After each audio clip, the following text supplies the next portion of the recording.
We have a long way to go. আমরা বারবার তো বলতে পারবো না যে বাংলাদেশ থেকে এই জিনিসগুলো হারিয়ে যাচ্ছে। আরেকটা কাজ খুব যেটা 24 তারিখে আমরা করব মধুপুরে, এটা আপনাদের সাথে আমি শেয়ার করতে খুব আনন্দ চিত্তেই শেয়ার করব। মধুপুরের আমরা সীমানা চিহ্নিতকরণের কাজটা শুরু করে দিয়েছি।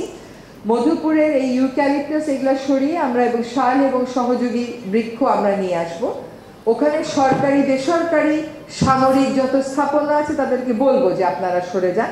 সরিয়ে দিয়ে যেতে পারবো কিনা তা বলতে পারছি না, কিন্তু কেউ তো বলেইনি যে আপনারা সরে যান। আমরা ওই কাজটুকুন অন্তত করে দিয়ে যাই। আরেকটা হচ্ছে, আমাদের প্রকৃতিতে ময়ূর নেই না, প্রকৃতিতে কোনো ময়ূর নেই।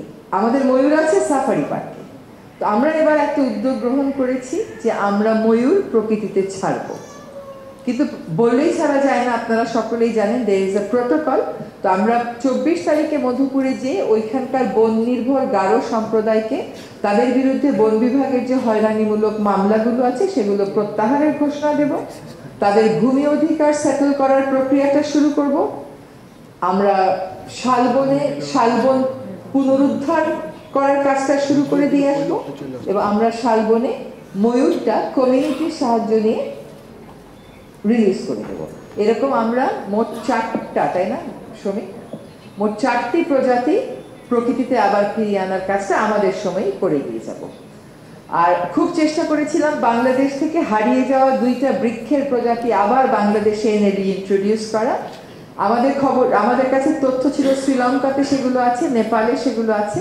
আমরা খুব চেষ্টা করলাম, অনেক রকমের বট গাছ থাকে, তো আমরা যে স্পিসিসটা আমাদের থেকে হারিয়ে গেছে তা আসলে আমরা খুঁজে পাচ্ছি না। তো আপনাদের যারা জিওলজি নিয়ে কাজ করেন আমরা আপনাদেরকেও জানাবো, যদি দেখেন যে কোনো দেশ আপনার জানা মতে আছে, নেপাল বলেছিল আছে, কিন্তু খুঁজে দেখা গেল যে ওটা আসলে আর নাই, শ্রীলঙ্কাতেও নাই। মূল প্রজাতির অন্যান্য উপপ্রজাতি আছে, কিন্তু যেটা আমাদের দেশ থেকে হারিয়ে গেছে ওটা আমরা খুঁজে পাচ্ছি না। তো আমরা যেন হারিয়ে গেছে, নষ্ট হয়ে গেছে এগুলো তো বলেছি, জানি, এখন আমরা আসলে কাজটা শুরু করে দিতে চাই।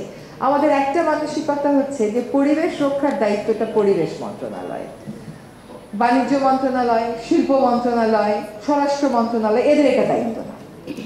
এখনো আমার টেবিলে আসে ফাইল যে এই পাহাড়টা এখানে মাঝখান দিয়ে কেটে আমরা একটা রাস্তা করে পাহাড়ে আমরা একটা রিটেইনিং ওয়াল করে দেবো, পাহাড়ে গাছ লাগিয়ে দেবো।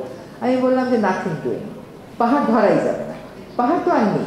গাছ যদি মনে করেন অপরিহার্য জাতীয় প্রয়োজন, কটা কাটা যেতে পারে, কারণ আপনি গাছ আবার লাগাতে পারবেন, কিন্তু ঐতিহ্যবাহী স্মারক বৃক্ষ এগুলো কাটা যাবে না। কিন্তু আপনি পাহাড় একবার কেটে ফেললে তো ওটাকে আর ফেরত আনতে পারবেন না। So it's definitely going to be a long journey. সরকারের মতন কাজ করবে, পরবর্তী সরকারও হয়তো ধারাবাহিকতা রাখবে।